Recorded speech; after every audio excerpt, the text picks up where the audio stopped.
Well, we don't know that any of that stuff won't happen to you with an untested COVID vaccine. Yeah, it's got a brand new drug and it's coming at you at Operation Warp Speed. It may cause you to crash your car, but of course, you could have. We got more footage of a more footage of a Tesla going crazy in China. I mean, there's some parking lot footage, and this thing is like flying. I mean, it looks like the footage from Back to the Future, where they're trying to get up to 88 miles per hour in the parking lot of the shopping center. So yeah, there you go, Back to the Future. It's not going to be in a DeLorean, it'll be in a Tesla. But let's talk about what's going on with the vaccine. Again, yesterday we pointed out the Australian Prime Minister, he went on a radio interview, and he said, well, we're going to make this as mandatory as you possibly can. And it caused a lot of reactions from people. Even before they get the vaccine, they got reactions. Within 24 hours, he had backtracked. And he said, well, it's not going to be compulsory to have the vaccine. It's not going to be compulsory. There's not going to be any compulsory vaccines in Australia. Well, a lot of people are not believing him. A lot of people are not believing him. And you shouldn't believe him either. And folks, the reason I talk about what's going on in Australia is because we've got nobody talking about it there. It's a perfect example of the out-of-control authoritarianism that is coming around. This is a global plan. It is a global plan. And all of this stuff is being pushed everywhere. So the same thing that we see happening here has been putting there and bringing it here. There's the guy with an army of police officers, many of them mounted, surrounding one guy to force him to wear a mask. And again, that is in Melbourne, Australia. But this is a guy who has a history of this. I've had multiple people contacting me from Australia talking about this because media is just not interested in talking about this. And as one person said, this guy who's now the prime minister, this is the guy who removed conscientious objection to medical treatment.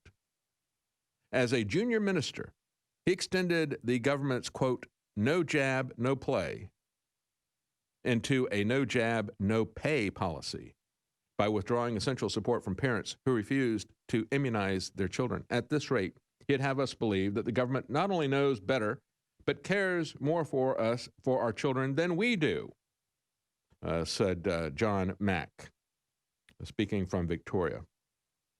And so he says, for decades, we've been told that nothing can come between a woman's decision and her doctor, right? Oh, yeah. We're pro-choice people. Oh, well, that's only if you're going to kill your kid. If you are concerned about their health care, you don't get a choice. If you're concerned about your own health care, you don't get a choice. It's not your body, your choice, not at all. Not when it comes to big pharmaceutical profits or Bill Gates' global agenda. Forget about all that talk about pro-choice and my body, my choice. Get your laws off of my body. No. They got a lot of laws that they're going to be putting on all of our bodies. And so he comes out and he says, well, there's no mechanisms for this. I'm sorry, we can't hold someone down and make them take it. Oh, really? Well, just ask Alan Dershowitz. He says, yeah, I think the police ought to drag you off. I think the police ought to hold you down and make you take a vaccine. And folks, the mask is a placeholder. If they're going to do this in Melbourne, Australia, with a gang of uniformed thugs that they call police, if they're going to put a mask on somebody by force, they will put a vaccine on you. And they're building the momentum, the popular delusion, the madness of the crowds who are demanding this. Because if you don't get your vaccine, you're killing people. Just like if you don't wear a mask, you're killing people. That's what Sharon Snow was telling people. The lady who doesn't wear panties becomes famous for that. She doesn't like people who don't wear masks. You're killing her sister. So her sister couldn't protect herself by wearing a mask. You have to protect her sister by wearing a mask. And you are going to have to protect her sister by getting a vaccine because a vaccine won't protect her sister. This is the way this works. This is the psychology that's been there. And these people have been laying the groundwork for this as they've been going along. This particular guy, first, no jab, no play. You can't send your kids to school. Very cynical. Made a lot of people angry in Australia. Then he says, no jab, no pay. Oh, you can't get a job if you don't get a vaccine, right? One person writing from Australia says, again, it's David Knight Show at protonmail.com. Australian Constitution has a very interesting section, if you're willing to announce it on air. Well, here we go. For all of you in Australia, it'll cause other Aussie listeners to become more focused on how to navigate any idea. He says, Part 5, Powers of the Parliament section, legislative powers of the Parliament. Parliament shall, subject to this Constitution, have the power to make laws for peace, order, good government with respect to these other things, for medical, dental services, but not so as to authorize any form of civil conscription. So that may be he thinks that's the grounds for challenging this. More interesting news, he said Victoria signed a memorandum of understanding with China regarding their Belt and Road Initiative, the only Australian state to do so, and the only Australian state to be over the top draconian with COVID restrictions. I don't think this is a coincidence. I've had several emails from Australia where people talking about that and talking about the fact that they have these evening curfews, because you can't, you can only catch the virus at night. It travels by night. Didn't you know that?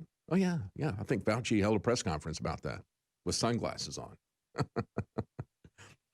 So you can't go out of your house at night. And they said, there's all this construction stuff going on. We can't even see what's happening there. We don't know what's going on there.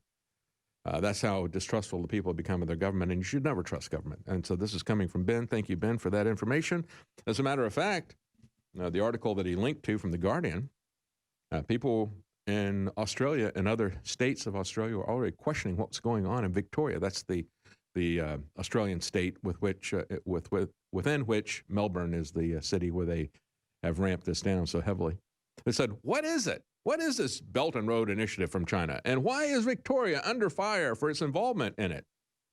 China's government has given an estimated $1.5 trillion Australian dollars. That's about $1 trillion US dollars. And foreign and economic policy to this particular Australian state. The biggest infrastructure program in our state's history is underway. In 4 years, we have more than tripled Victoria's share of Chinese investment in Australia. Isn't that nice? Well, a lot of people don't think that is nice. Home Affairs Minister Peter Dutton, one of several coalition members, criticized Victoria for making the deal. That's not a person, that's a state, of course. Dutton described BRI, the Belt and Road Initiative, as, quote, a propaganda initiative from China. Brings an enormous amount of foreign interference. It also has bankrupted some Central American states. They come in with a major project, doesn't work. They can't use it to make any money off of it, but China still wants to be paid. Coronavirus Australia. The deputy CMO, Nick Coatsworth, reveals possible restrictions for refusing a vaccine. He says, I think that, it's not going to be mandatory, of course, but, we may, that means that they're not going to strap you down and inject you like Alan Dershowitz wants the government to do, and says that he will demand that they do that. He will defend that before the Supreme Court. But they're going to take a more less coercive approach. They'll just stop your international travel. They'll stop your interstate travel. In other words, you won't be able to go from one Australian state to another. And maybe they'll even stop you from moving within the community. In other words, they're going to keep you under house arrest if you don't have a vaccine, is what they're saying. Oh, but, it won't be mandatory. It's kind of like the cynical thing that the New Zealand Prime Minister did. Oh, by the way, she's just suspended elections because of COVID-19.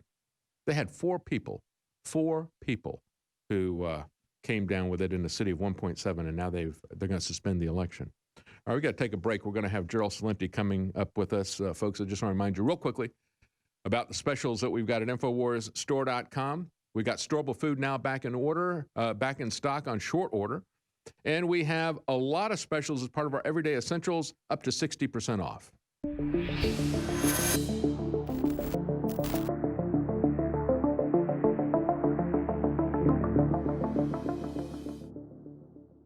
Introducing InfoWars Life Pure Turmeric Extract. This is taken under the tongue. It is pure turmeric. It goes together very well with our body's ultimate turmeric formula that is taken as a powdered capsule and absorbed in the stomach and intestines. This is absorbed under the tongue into the bloodstream, and then the remaining also is then absorbed by the stomach. So it's more of an intense delivery system. The two formulas are different, but both are concentrates, and our first product got rave reviews. We've now been testing this out for several months. Some of our staff like it more than bodies, some like bodies better. For me, they're both amazing for their anti-inflammatory action and so much more, and they fund the InfoWar. So get our new liquid turmeric extract exclusively at InfoWarsStore.com today. Get an additional 25% off. This is a 360 win. Turmeric is renowned for what it does for all of our bodies, for inflammation and so much more. Get yours today at InfoWarsLife.com.